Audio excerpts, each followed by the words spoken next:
Good morning to everyone. Welcome to the invited talk by Ms Mary Grace Gasco with title Spatial Decision Support, Monitoring and Forecasting Soil Water Requirements in Agriculture. We will start with a short welcome note and then we will proceed to the talk. The talk will be recorded, so please turn off your cameras and microphones. We will allow questions through the chat and they will be answered after the talk. At this point, I would like to invite the Dissemination and Communication Manager of the EXCELSIOR project, Dr. Christiana Pabutsa, for a short welcome note.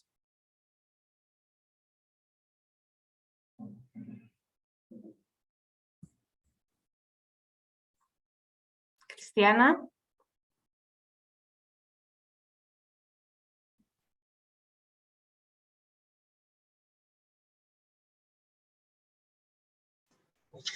Good morning to all. It is with great pleasure that we welcome Ms. Mary Grace Gasco for today's talk. Mary Grace Gasco is the founder and CEO of the SpaceCrop technologies, an agritech that empowers farmers in smart and sustainable farming, funded by the European Commission Horizon 2020. Mary Grace is a master's graduate of Environmental Sciences and Policy at the Central European University in Budapest, Hungary. She took her bachelor's in geography at the University of the Philippines, where Mary Grace's interest in space science and technology started. During her free time, Mary Grace actively participates in hiking and sports activities and volunteers for a sustainability organization. With this, thank you, Ms. Gasco, for taking the time for this talk, and we are looking forward to hearing what you have to say. The floor is yours. Thank you.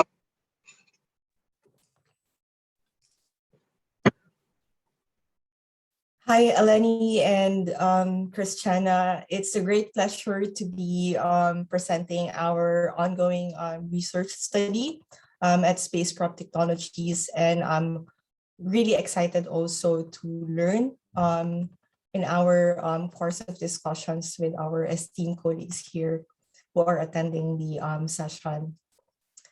All right, so without further ado, let me present our presentation on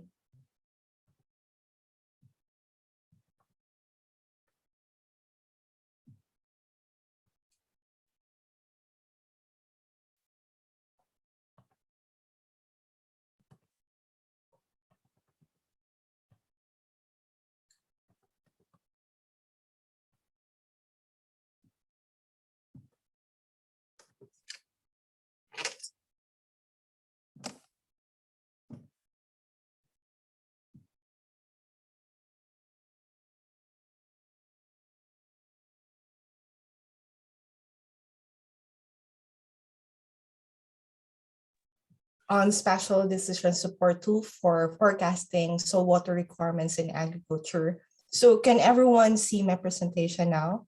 Just to confirm. All right, so I would assume that it's a yes. Yes, we can see it. We can see it. All right, thank you.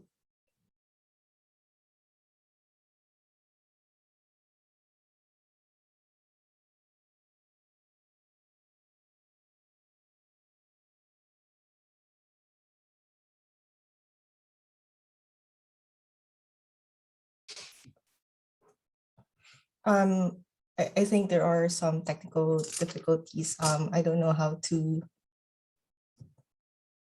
proceed with the next slide.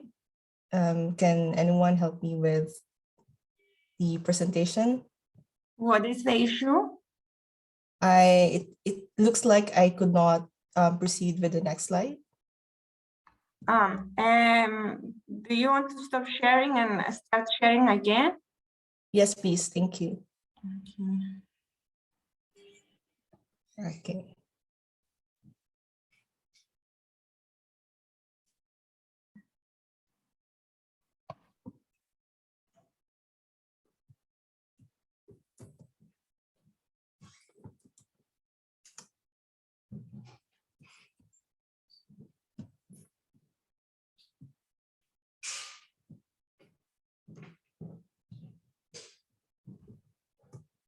All right, so there it is. Okay, for the outline of our presentation today, we will be, there are 4 sections. First, we will be discussing some projections and timelines of global scenarios on drought propensity. And second, we will understand what is agricultural water scarcity, its risks and mitigation. And third, we will be presenting our ongoing research study at SpaceCrop Technologies, which is a spatial decision support tool. And lastly, it's going to be a call to action for us. What are the needs that we will have to do in the next phases of our study?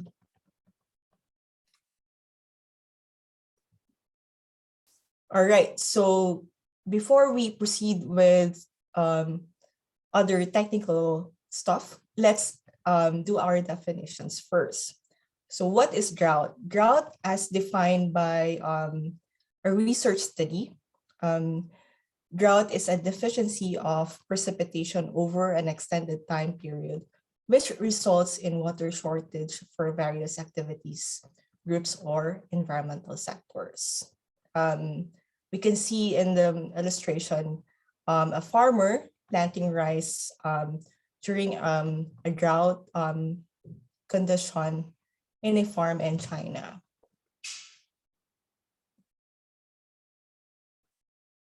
All right, so most studies related to drought analysis and monitoring systems have been conducted either the Palmer Drought Severity Index, which is based on soil water balance equation, and either the standardized precipitation index. Now, for the PDSI, it has been widely used in the regional drought analysis and monitoring because it analyzes both precipitation and temperature in a water balance model. But its assumptions are not universal. So SPI has much more multiple simultaneous timescales, and its calculation is quite simpler compared to other indices. However, with SPI, the index does not consider other variables that can influence droughts, such as temperature, evapotranspiration, wind speed, and soil water holding capacity. Now, recently, Vicente Serrano et al. Formulated a new drought index, which is called Standardized Precipitation Evapotranspiration Index, or also called SPEI, following the concept of SPI, but considering also air temperature on drought analysis, which was lacking in SPI.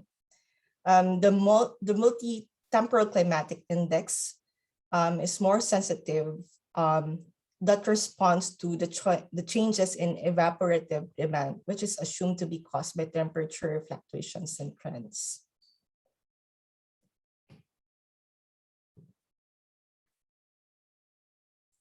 In the illustration, it shows that in future climate scenarios, the temperature in most regions of the world would increase over time, with most significant increase in RCP 8.5 scenario, followed by RCP 4.5 and RCP 2.6 scenarios.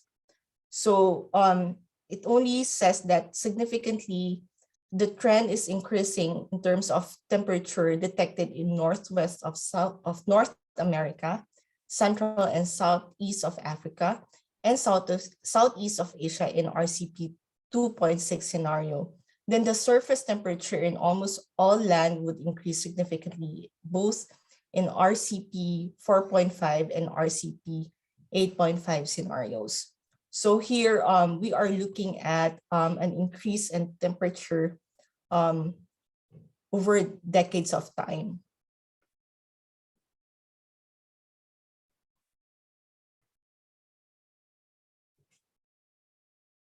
In this illustration, it also shows that there are 3 future climate scenarios showing different patterns of annual precipitation which were detected in changing trend in different time scales in RCP 2.6, RCP 2.45, and RCP 8.5. It shows that the significant decreasing trend of precipitation was detected in southeast of North America, central and west of Africa, southern Europe, and northeast of Oceania in RCP 2.6. In scenario RCP 4.5, it shows that northern and southwest of South America, northeast of Africa, west of Asia, and west of Oceania, and are also showing a decreased trend of precipitation.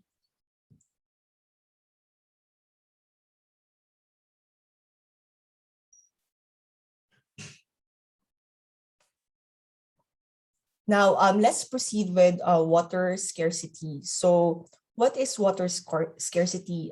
Based on in an article that we've gathered, water scarcity occurs when limited and or diminishing water sources cannot satisfy long-term average requirements.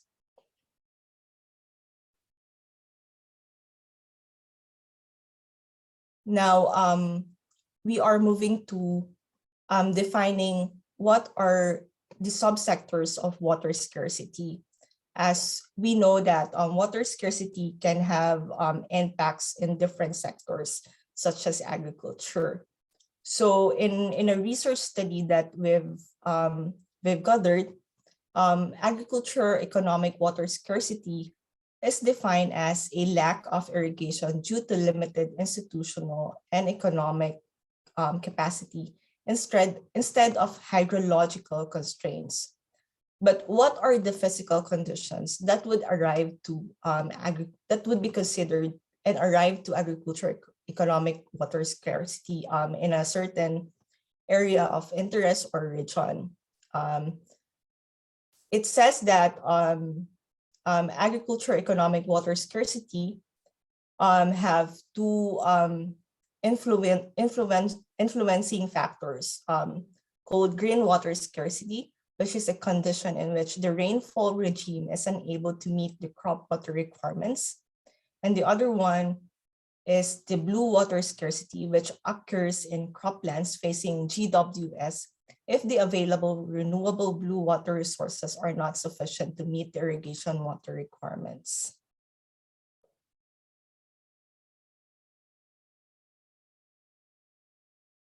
Now, this is the conceptual framework and extent of agriculture EWS that we've based on a global water scarcity propensity that we've looked into an study showing percentages that represent fraction of the global cultivated area in each category.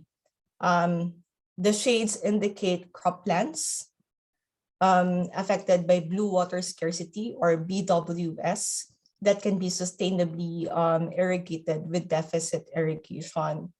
So these areas are then reclassified as suitable for sustainable irrigation, which means with no blue water scarcity, considering different deficit irrigation scenarios. So lack of irrigation in these areas is interpreted as agricultural EWS.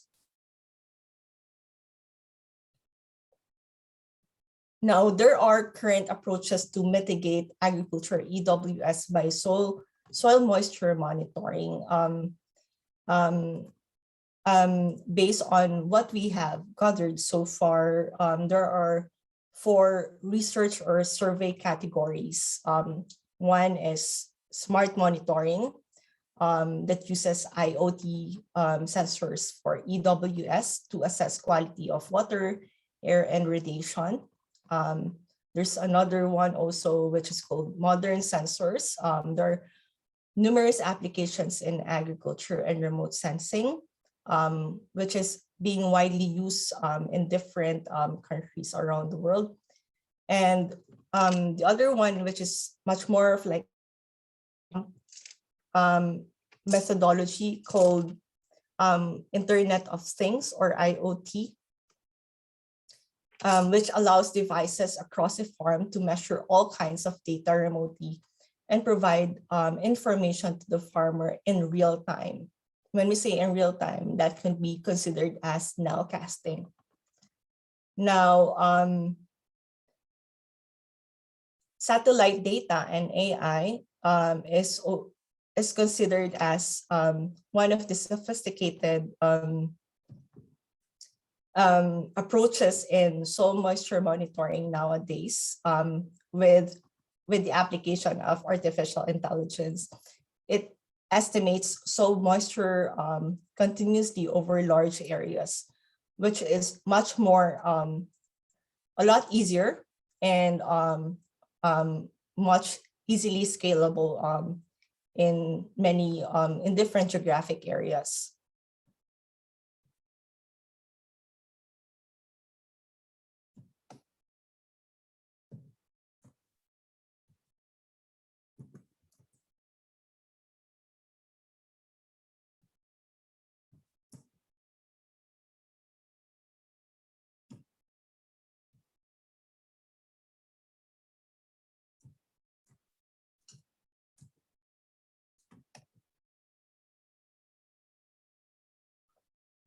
Just a second, I'm still trying to proceed with the next slide. I think there is some technical difficulty. Apologies for that.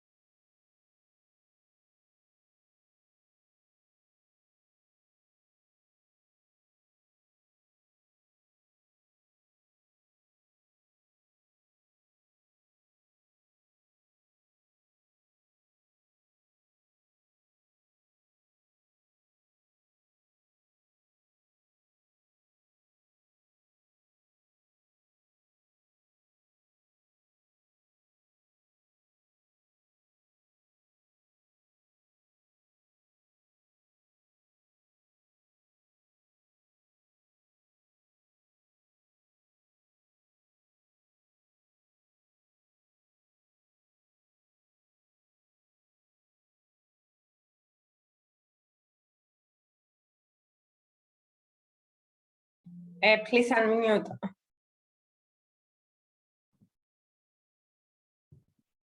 All right, so what we have learned from our research study, that there are actually multiple approaches that have been taken by different researchers in forecasting soil moisture content.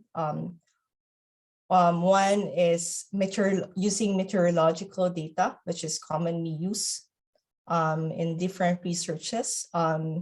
It uses air temperature, wind speed, rainfall, and humidity. The collection would come from on-site sensors, while weather forecasting services are used as input to predict soil moisture.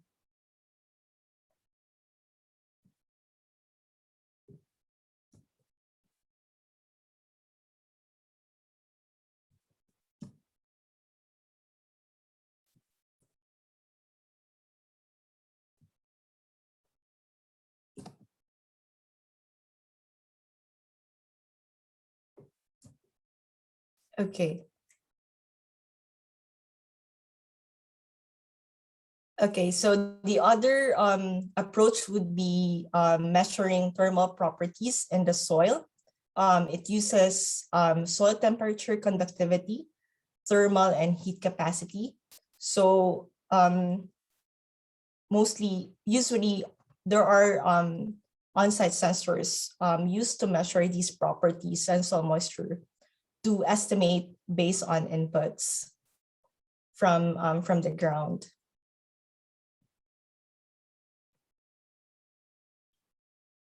There are also several studies these days which have been widely used also by many researchers using satellite data.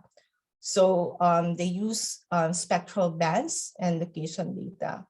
So as we all know, satellite data refers to the light that is reflected back to the satellite from the area of interest. Okay, so what have we learned is that the data collected from multiple sources will have to be processed in order to arrive at measurements that are possibly more relevant to soil moisture. So we have soil moisture index, which is an index computed from satellite data indicating water stress in an area of interest. And we have NDVI, which is Net Difference Vegetation Index, which indicates vegetation density in the area of interest. This index is computed from the amount of visible light and near-infrared light reflected back to the satellite. And we have evapotranspiration, which is a measurement that indicates the amount of water loss due to evaporation and transpiration by plants. This can be estimated using weather data such as air temperature, wind speed, and precipitation.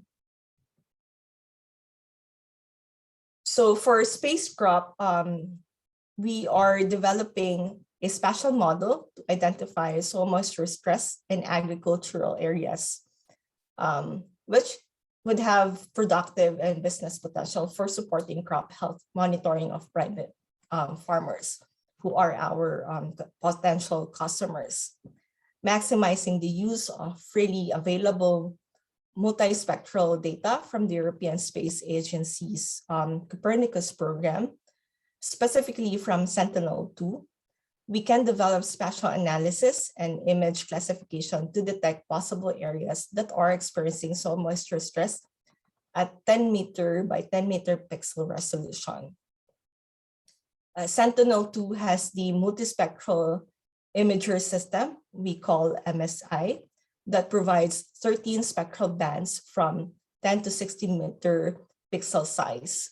The advantage of using Sentinel-2 over Landsat is that the former's higher pixel resolution has more higher pixel resolution for its blue, green, red, and near-infrared bands at 10 meter resolution. So using spectral band combinations, we use NDVI, moisture index, and bare soil index to classify areas of interest that are under soil moisture stress.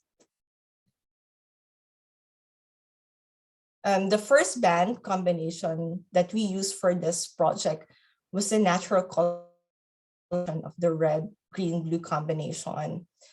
Using this band combination allows us a bird's eye view of the way we see the natural world with our eyes from above.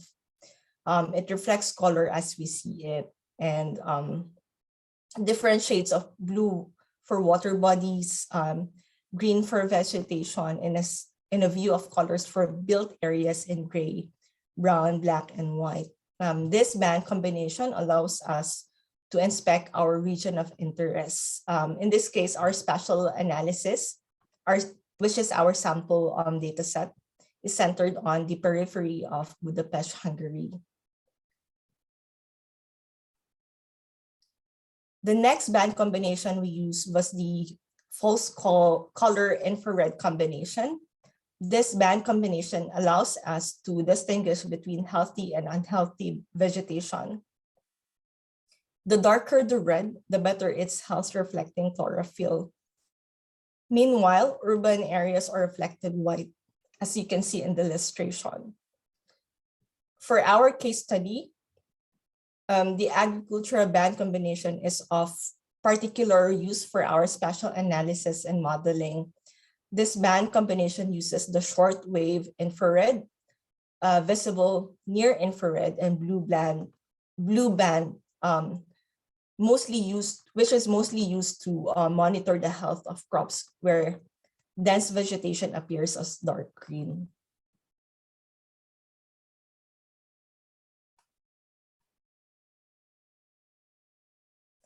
The next value we need for our spatial analysis and modeling is the vegetation moisture index. This index is useful for detecting water stress in soil and plants. The lower index value suggests insufficient moisture content. For our region of interest, you can see that the index identified in dark blue areas that are water, land cover, dark red and other shades of red as urban areas and barely soil respectively.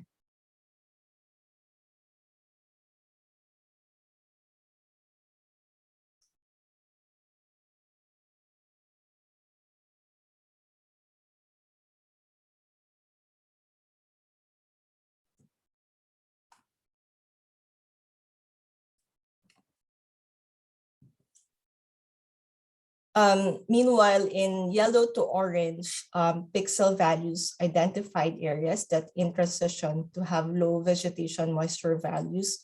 Also, it shows light blue areas that have good measure nearing the pixel values for water reservoir, rivers, ponds, and lakes.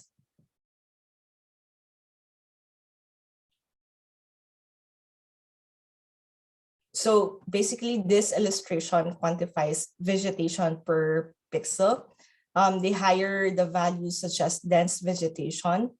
In our sample, dark and bright red areas indicate urban, water, or bare soil land cover, while yellow to orange suggest low vegetation values, and the darker the green, the higher value for the dense vegetation. Our algorithm requires training data within the sample region of interest. For the spatial model, manual placement of points with class properties for either presence or absence of water, moisture, stress, or not. They are given property values for between 1 and 0 respectively. So a total of 100 training points was identified in our sample data sets. 50 points for areas within visual values of moisture stress, while the other 50-point features were located on urban areas, water bodies, and bare soil. So please note that the model was run with the minimum default options for random forest within Google Earth and Gene. So with 10 trees and 7 seed as enabled parameters. In Sentinel-2 imagery, we use an annual 2020 median composite with cloud mask to improve image quality and reduce missing values that would affect the model's output. The training data would be better if these were located in actual pilot sites and in conjunction with ground soil moisture instruments for calibration. However, due to the limitations of current resources that we have right now, and also due to travel restrictions, this have not been part of the initial tests as of this technical documentation. So how do we process our data for use of our customers or users? First, we forecast the soil, or we monitor right now. We are still monitoring. We monitor the soil water requirement using satellite. And then we translate the data into an irrigation schedule wherein we have set parameters for minimum and maximum saturation points of the soil. And then we provide updates to our users who are farmers via SMS reminders on when they can water the crop and how much water would be actually required in the soil based on the parameters that we have set.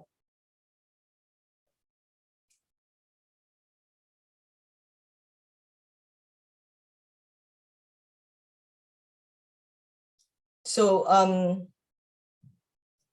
with the use of satellite data, a challenge we face is the availability of data. This is caused by the inaccuracy of satellite data due to cloud cover. And in response to that, the initial prototype of satellite data that we choose are not significantly affected by cloud cover. In other words, the amount of satellite data that is available to us is dependent on the amount of cloud cover we are willing to accept. And therefore, it is important for us also to have input data coming from sensors, which will be deployed in the test farms for validation of our model, which would actually help us calibrate our training data,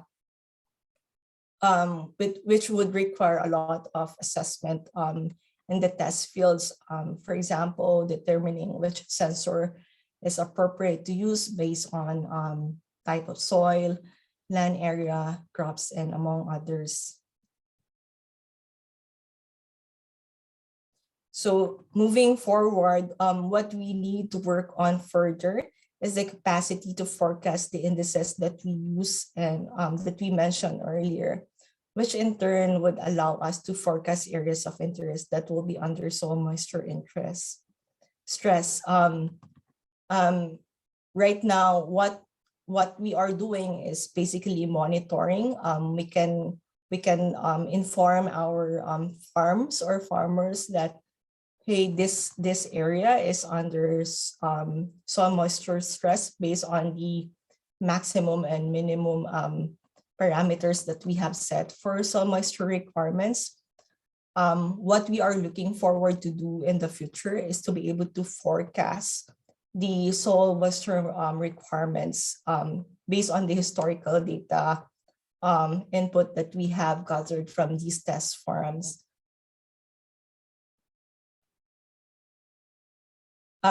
So our call for action would be to help us validate our training data in different test farms.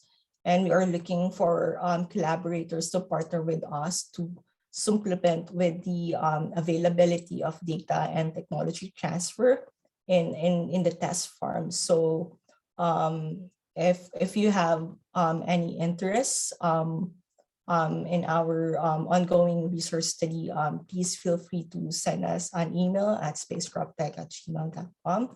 And you can also visit our social media pages at SpaceCrop Tech. So this is our team. We have very diverse backgrounds and also experiences.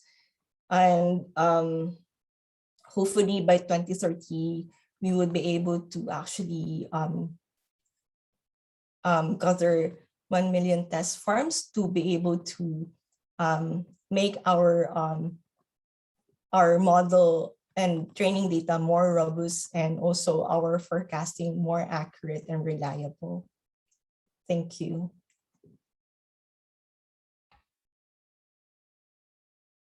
Thank you, Ms. Gasco. I would like now to ask the participants if you have any questions, please type them in the chat box.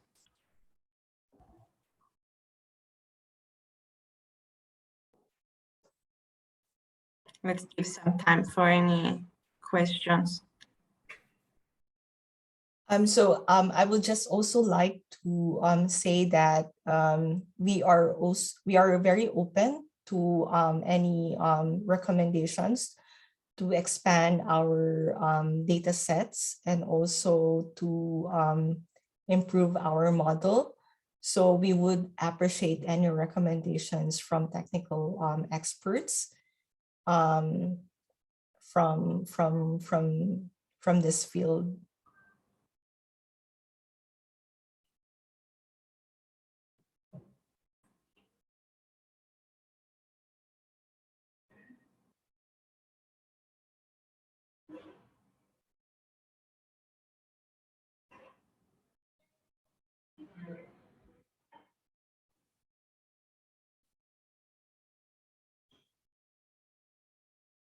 I guess we have no questions, so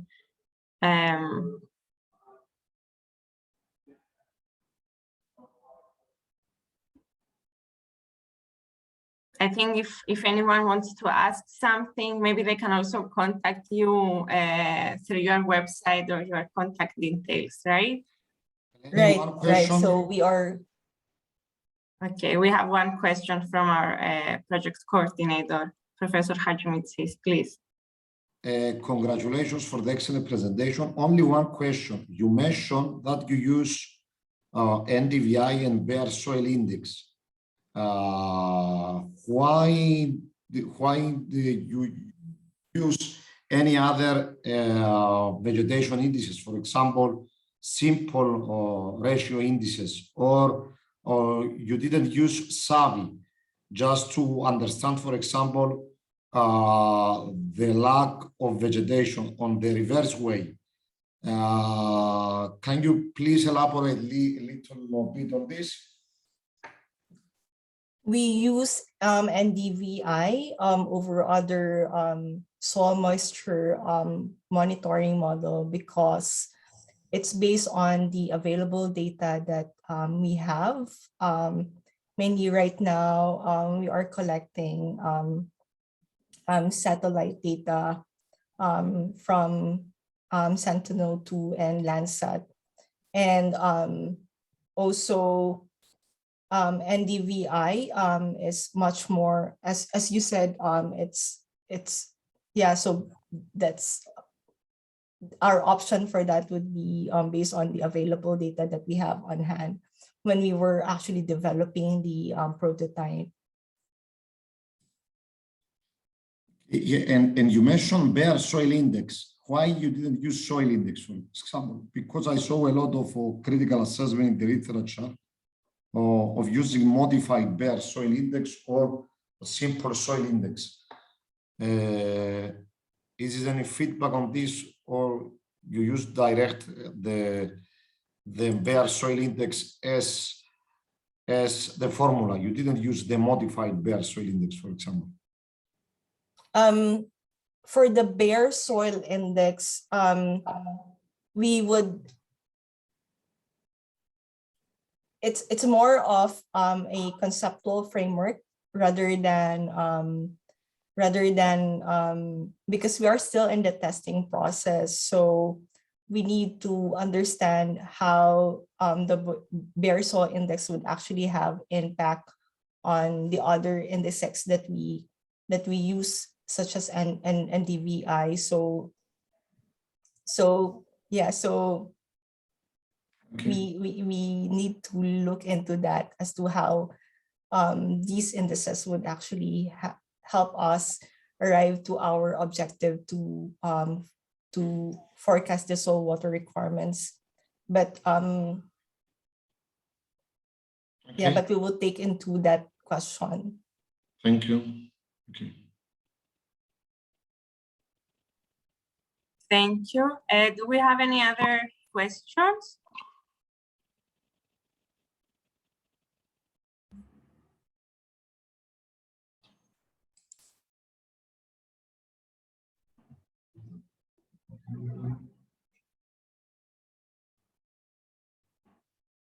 I guess that's all. Thank you again, Ms. Gasco, for today's talk, and thank you also to all the participants for joining us.